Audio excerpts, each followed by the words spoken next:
Hello and welcome dear students, आप सभी का बहुत बहुत स्वागत है हमारे यूट्यूब चैनल स्टडी विद दुलार में। तो यहाँ पे बच्चों एक्सरसाइज 12.2 है हमारे पास और ये क्लास 6 का एनसीईआरटी का ये मैथ है। इसके पिछले जितने भी एक्सरसाइज वो सारे कंप्लीट हो चुके हैं, आप उसे प्लेलिस्ट में जाकर देख सकते हैं। तो चलिए इस वीडियो में हम आगे यहाँ पे एक्सरसाइज 2.2 का क्वेश्चन जो दिए हुए हैं उसको हम सॉल्व करेंगे। फर्स्ट नंबर में दिया हुआ है determine if the following are in proportion. यहाँ पे हमें निकालने के लिए कह रहा है कि ये जो यहाँ पे दिया हुआ है तो ये प्रोपोर्शन के रूप में है या नहीं है। ये जो है प्रोपोर्शन का मतलब हो गया समानुपाती, मतलब समान अनुपात, दोनों का अनुपात जो है समान होना चाहिए। फर्स्ट पार्ट ये हो गया, ये 2 का, और सेकेंड पार्ट ये 2, ठीक है, 2 पार्ट में हो गया। इन दोनों का रेशियो और इन दोनों का रेशियो में मतलब समान बराबर है, इक्वल है या नहीं है, उसी को बोलते हैं प्रोपोर्शन। अगर इक्वल है तो फिर प्रोपोर्शन में है, और अगर इक्वल नहीं है तो प्रोपोर्शन नहीं है। तो यहाँ पे देखिए आपको क्वेश्चन नंबर 9 में यहाँ पे ही एग्जाम्पल, अच्छा एग्जाम्पल एक दिया हुआ है। देखिए R 30, 40, 45, 60 इन प्रोपोर्शन, क्या ये प्रोपोर्शन में है? तो इसको बनाने का क्या तरीका है, फर्स्ट ये 2 लेने के बाद जो है इसको ले लिया गया है और इसका रेशियो पहले निकाला गया है 30, 40 का, 30/40। इसको काटने के बाद इसका रेशियो निकला है 3:4, और सेकेंड पार्ट 45 और 60 को लिया गया है ratio of 45:60, 45/60।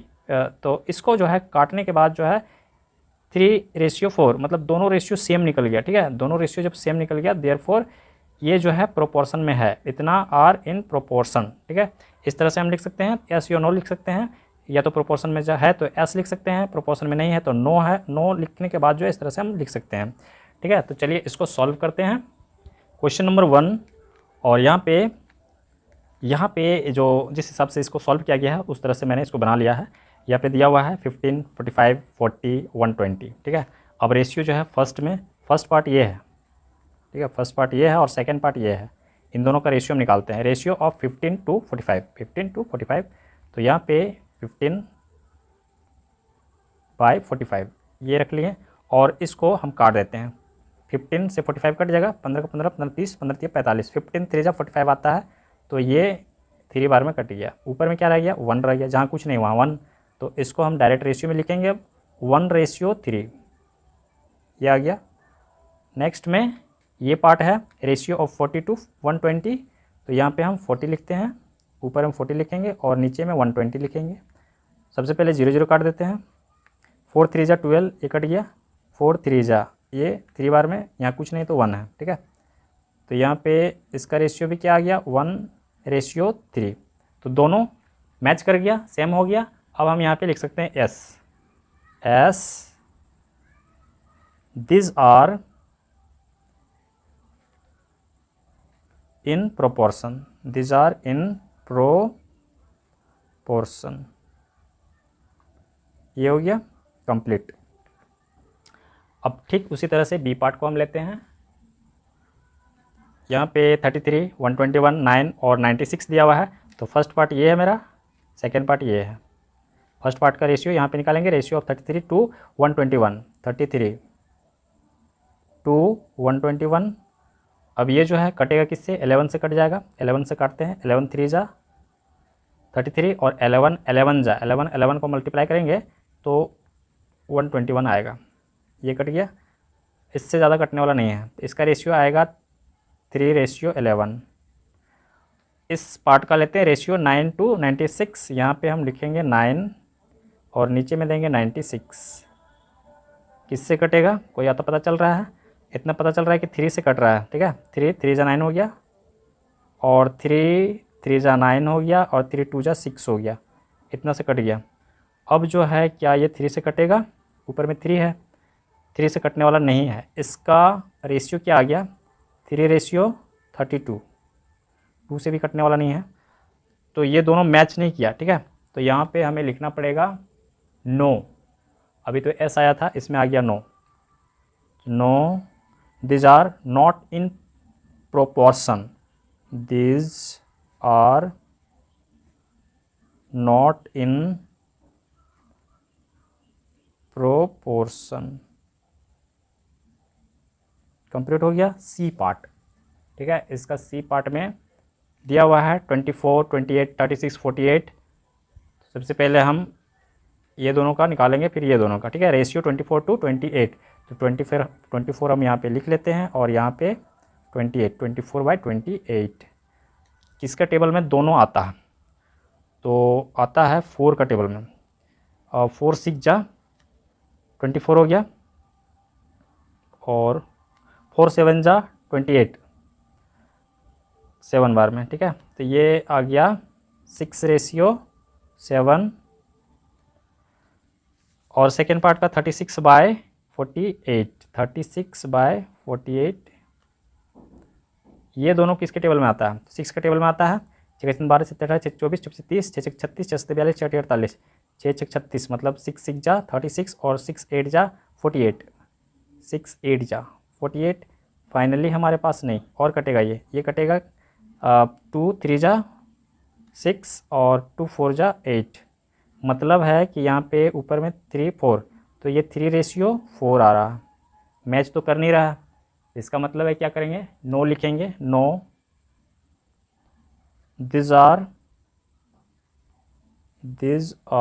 Not in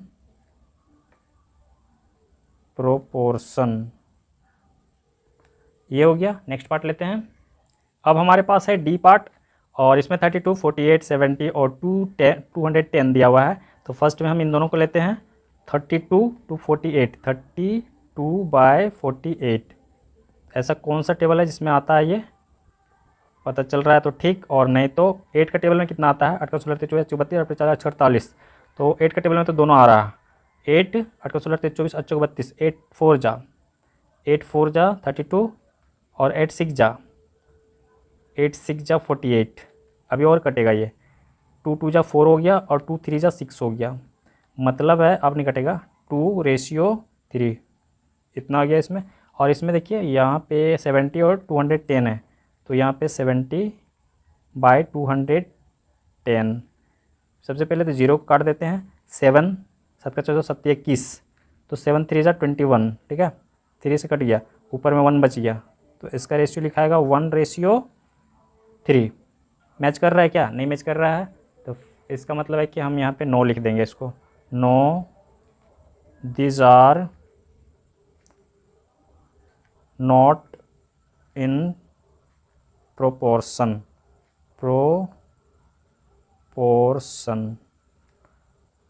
complete हो गया। नेक्स्ट पार्ट ई पार्ट लेते हैं यहाँ पे, और इसमें 4 6 8 12 दिया हुआ है। तो पहले दोनों को ले लेते हैं, 4 6 को, 4 और 6 2 का टेबल से जाएगा, 2 2 जा 4 हो गया और 2 3 जा 6 हो गया, इससे ज़्यादा जाने वाला नहीं है। 2:3 आ गया, छोटा नंबर दिया हुआ है इसलिए बनाना ज़्यादा इजी है।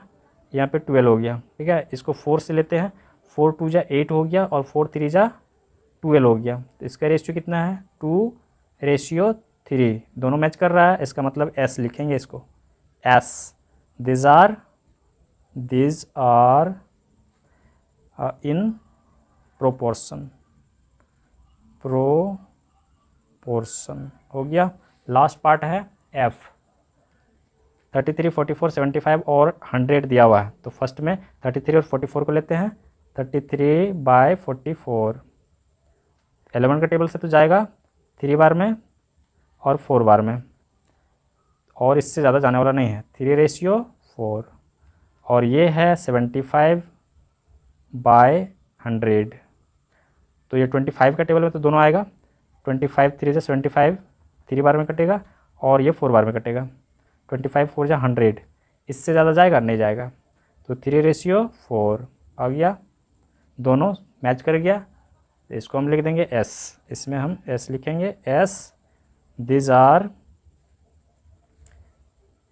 In proportion